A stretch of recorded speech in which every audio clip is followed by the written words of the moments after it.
Welcome to Mojo Travels, and today we'll be counting down our picks for the top 10 travel scams.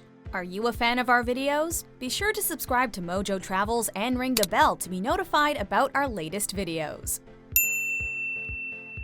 For this list, we're looking at the most common ways tourists get ripped off while traveling, whether legal or not. Let us know in the comments if you know any travel scams people should be warned about. Number 10. ATM Scam. If you're on vacation in a country with a different currency, the best advice is always to take as much cash as you'll need before you go. This is because using an ATM to make a foreign cash withdrawal while abroad will slam you with hefty fees. However, those fees aren't the only thing you're in danger of paying for at an ATM. Some machines belonging to some banks will detect when you're using a foreign card instead of a domestic one, and will then present you with only exorbitantly high withdrawal options, sometimes hundreds of dollars, to encourage you to withdraw a ton of cash. People can also illegally install card skimmers into ATMs, which will empty your account if you use one by mistake. A quick way to avoid these scams is to pay attention to the locals. If the locals are avoiding a machine, you should as well. Number 9. Motorcycle Scam. There are some countries where motorcycles are the favoured mode of transport rather than a car. Specifically, you'll notice this in a lot of Southeast Asian countries like Thailand, Indonesia and Vietnam, in which the vast majority of people have a motorcycle. Because of this, when you need to hire a vehicle, you'll probably end up using a bike yourself, and if that's the case, then watch out for this scam in those countries. Essentially, you'll be offered the bike to rent for a few hours and everything will seem above board. However, upon returning the bike, the owner will point out some piece of damage and demand an additional cash payment as compensation. To avoid it, only hire vehicles from the many very reputable companies if you need to hire a vehicle at all. Number 8. Carrier surcharge fees. If you've travelled a lot by plane, you've probably accumulated lots of miles that airlines encourage you to redeem for your next trip. But be warned, sometimes cashing in your miles can mean you spend more money than if you'd have just bought the ordinary ticket.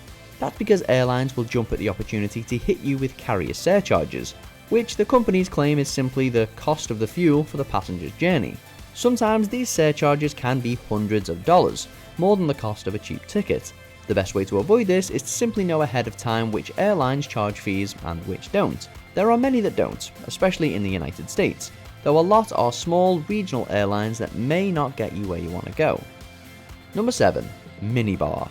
One of the best known scams applies anywhere in the world in all accommodations, whether you're in a different country or having a staycation. Unless you are desperate or have a lot of money to burn, you should avoid buying anything from the hotel minibar. You're much better off simply learning where the nearest store is and going there instead, where you'll have a lot more choice and won't break the bank. It's outrageous that hotels still brazenly charge so much money for the simple convenience of having food in your room, even if that food just amounts to overpriced pre-mixed cocktails and small bags of potato chips. Some particularly egregious examples of minibars going too far include one hotel charging $14 for a bag of gummy bears and $12 for a toothpaste kit if you've forgotten yours at home. Number 6. The Shell Game. You may think that this is a simple game that you've always got a 1 in 3 chance of winning, so if you just keep playing you'll eventually hit a windfall. However, just like playing any game against a bona fide hustler, you're never really in with a chance. It's just a clever trick that the performer will have spent a long time perfecting, and while it can be impressive to watch them shuffle the cups so elaborately, you're still not going to get your money back. It's best to just avoid this kind of game, even if you get drawn in. But remember, there's often an accomplice or even a few in the audience who will play the game and be allowed to win, lulling you into a false sense of security. So even if you see somebody win, that doesn't mean you're not about to be scammed if you try your luck. Number 5. Foreign exchange fees. When exchanging one currency into another, you're nearly always going to get a worse exchange rate from the broker than whatever the actual exchange rate is when you Google it. Unfortunately, there isn't much way to avoid this since you're going to have to go through a business like this to exchange your cash, but you can make sure you're not getting additionally ripped off. Knowing the true exchange rate is one step towards getting the most value for money, but there are some sneaky and often legal tricks for banks to extract more money from you than they're really entitled to. The main one is, again, ATMs, which charge you very high fee markups to withdraw. However, there are some shadier businesses out there that may offer what seems like an excellent exchange rate, will get your cash for you, and then skim a few notes when someone else in the store distracts you. Number 4. Shady Tours. Popular tourist destinations will be overflowing with group tours that promise to show you the whole city and all of the best landmarks.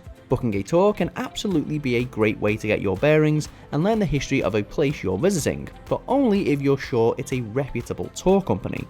Unfortunately, there are plenty of shady and downright bad tour guides itching to make some quick money on tourists who don't know a good tour from a terrible one.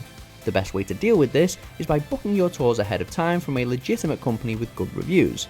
However, you've still got to be careful, as the internet abounds with fake travel operators and agencies who will promise a good deal on a vacation package and then disappear with your money. Number 3. Wi-Fi. Getting online while in a different country can be so much hassle that you might rather spend your vacation enjoying the time off-grid. If this is what you want to do, that's a great way to avoid the extortionate cost of hotel Wi-Fi. But if you want or need to get online, you're going to be stuck with an array of unpleasant options.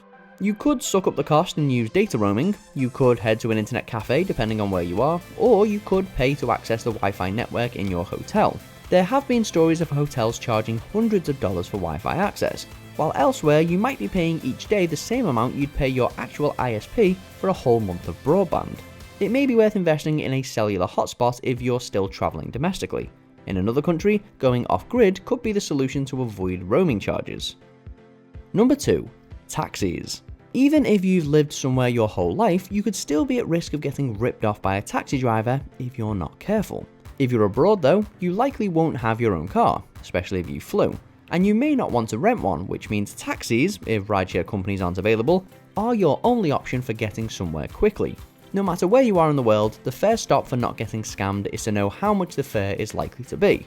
Today, in the age of Google Maps, you can also check whether your driver is going the correct route very easily. Don't be afraid to point out if you think you're not getting your money's worth and the driver is running up the fare. If you don't say anything, you're even more likely to lose out. Sometimes though, the convenience of a taxi is worth the extra expense. Number 1. Markets. Obviously, not every market wants to rip you off, but a lot of them seem to exist exclusively to convince tourists to part with their money for cheap, low-quality products. Locals will know which markets to avoid, but if you're not a local, it's all too easy to get pulled in by promises of high-quality items that aren't anything but. Maybe you won't even realize the product you bought is just a cheap knockoff or a tacky souvenir until you get all the way back home and can look at it properly. There are also street vendors you'll want to watch out for selling all manner of goods, but enticing as those deals may be, they probably aren't worth your time. And you should also look out for overzealous sellers who pressure you into buying something from them. If you find yourself in that situation, the best course of action is to just leave. Do you agree with our picks? Check out this other recent clip from Mojo Travels, and be sure to subscribe and ring the bell to be notified about our latest videos.